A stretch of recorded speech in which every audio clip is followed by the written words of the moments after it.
this film is told from a mother and a female point of view. And I know that whenever these stories are told from a completely, solely male gaze, it has a different spin on it. Did you guys make that decision to do that on purpose? Why did you do it on you as opposed to someone else that you were filming? Why did you center it specifically on you? You wanted Sama to see it from your point of view as she gets older? Was that the impetus for doing it that way? Yeah, this is more about our generation as like people who started the revolution and they knew a lot of Syria before, but they had new things about Syria now. It's more about, it's from me as a mom to Sama, but that's present all the women in Aleppo for their children. Okay. It's more about how, like, because I shooted the 5 years, I can explain in a lot of places, if you couldn't catch the emotional that it was in the footage, I can speak out a lot of things. Every mom in Aleppo has it, but I can say it. I can speak out with this. I can challenge all the new fears that I have in the process of making the film and speak that things out.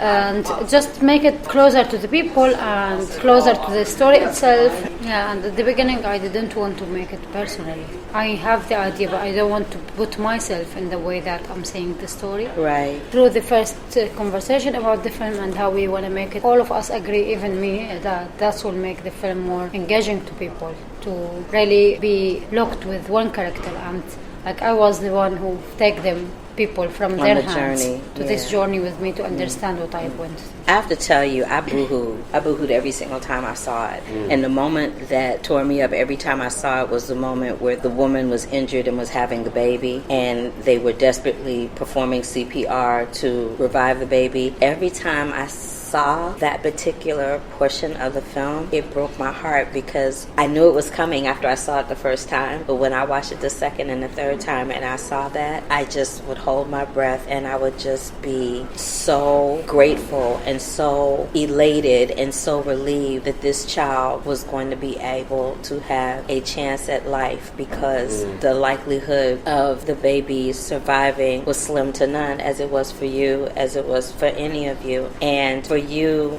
Hamza, to be a doctor in that situation and have 8 out of the 9 hospitals were destroyed, right? And you were like the main person. You said you had I think it was over 6,000 people that were injured that you treated just in 20 days. Yeah. How mentally did that affect you as a new dad, having to find new ways with no running water, no electricity, the hospitals being blown up? There was that one scene where there was a floor that was blown up on the top floor of the hospital and you guys were on the bottom part. What was your state of mind in that situation? Because it had to be really difficult. Of course it was difficult, because there are so many responsibilities on so many levels. Like feeling responsible for Sama safety, feeling responsible for person I love, for WATS safety, feeling responsible then for the hospital staff. It was 110 staff, taking the decision about making the shifts. You come today, you're not coming tomorrow, everything. And then if something happened, like you'll feel responsible. Even when you send like someone home and on the way he was targeted or anything happened, still like felt my responsibility to deal with all of that. Then to make it worse, at the end of that, the last 20 days, we were the only hospital there. And you can see that all the civilians at the city, there are 300,000 people, were just looking to that place as their like salvation. They know that place will be always there, for them, if anything,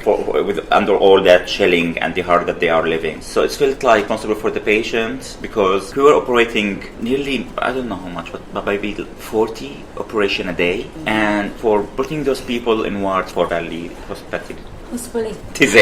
Hospitalization. I got you. Correct it for you. Like for maybe 5 days or 4 days in that dangerous place that we know it will be targeted on daily basis, where they are helpless, they can't move. We can run for the basement. We can something happen, a fire happened for the shelling, we will run. But those people in the intensive care unit, or those 40 operation for their 40 person a day that will not be able to move until 3 days. And you've seen, as you said in the film, there was all the shelling happening. That shell might be in one of the patient's room. where he was just sitting there, can't like to move. So all that like also felt like more responsibilities that I need also to find safe place for those people to put after the operation and all of that. But in the middle of all of this, seeing that baby, for example, that will make everything go away. That will like keep you there for another 2 years or 3 years, like waiting for this moment to happen again. And it's not like the first child that we rescued. There are so many other cases that were not captured by a camera. But there are so many things like the last scenes when the family with the mother with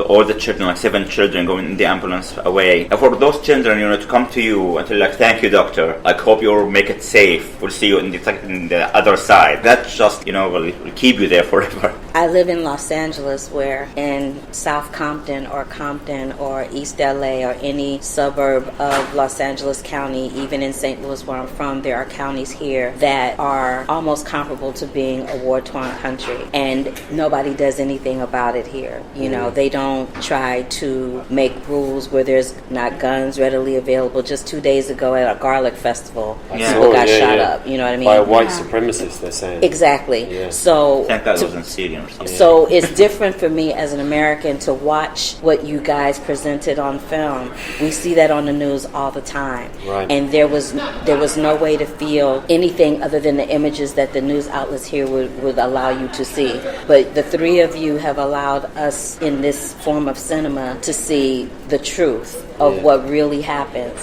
how taxing it is for the children in particular, because at one point in the film they say the children have nothing to do with this, and they don't.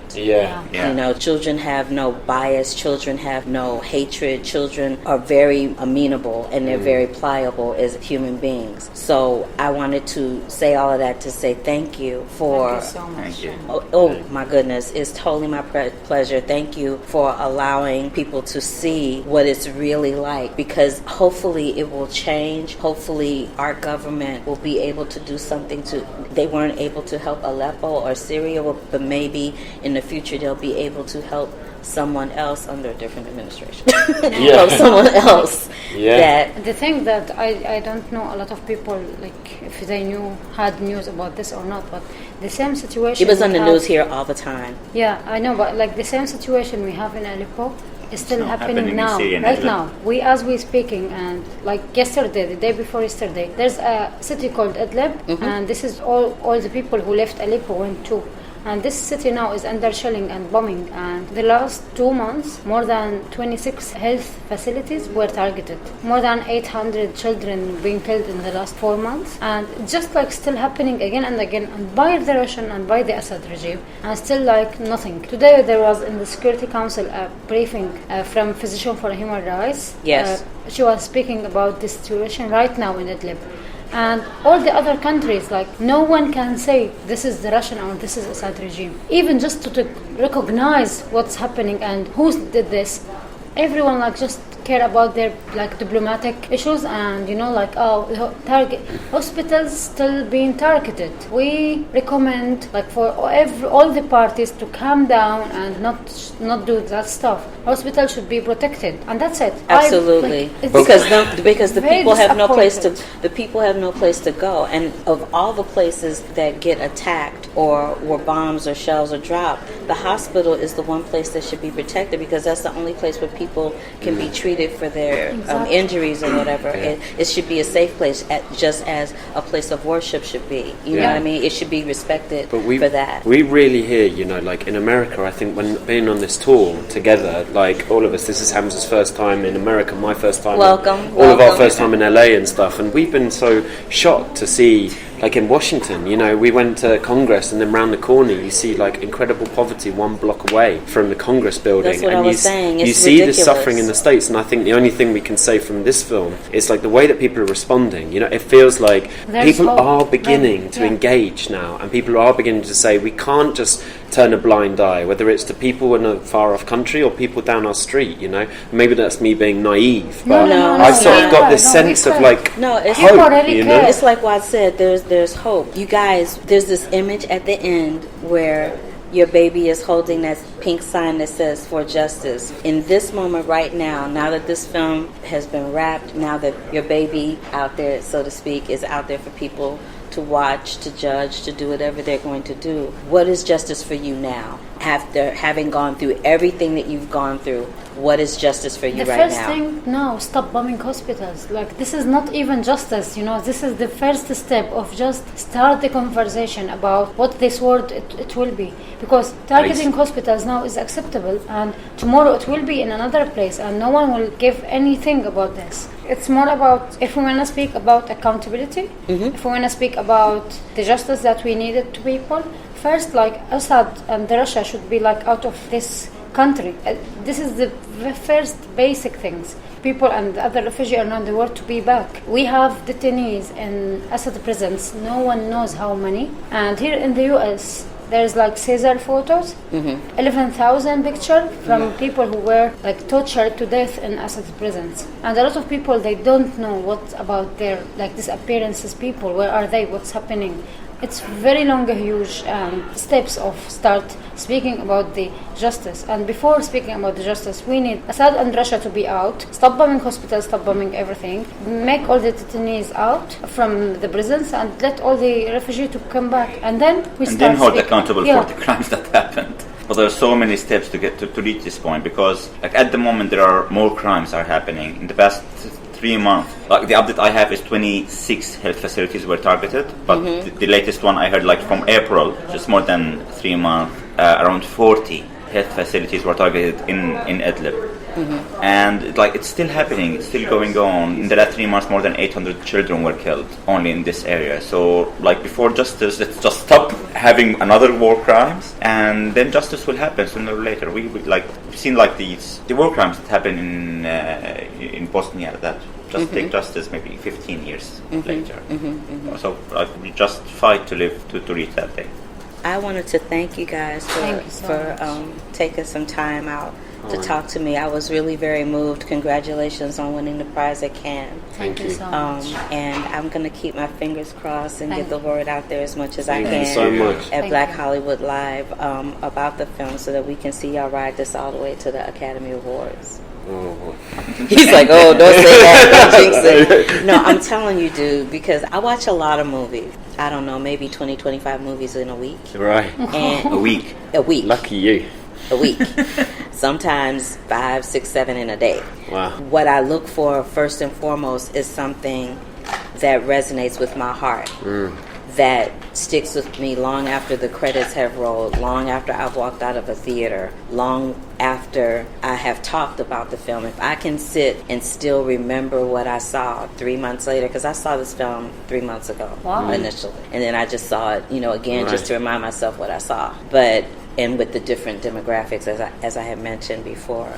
But yeah, I feel like this one has very strong legs. I feel like it's very important for people to see it. I feel like it has a very strong message. I'm really grateful that the three of you are running around, trying to get the word out on it. Oh my God, you're the first person who's actually said like that. It's important. It's important. I mean, this is not just about a war. It's not just about children. It's not just about Aleppo. It's not just about South Central or London or DC. It's about human beings. It's about human lives. It's about human rights. Yeah. Yes, it's about the future. So yeah. Oh, well, you're the warmest interview we've had for a very long time. So thank you. Thanks a lot for that. That's how I roll. I don't know what to say. Well, good on you.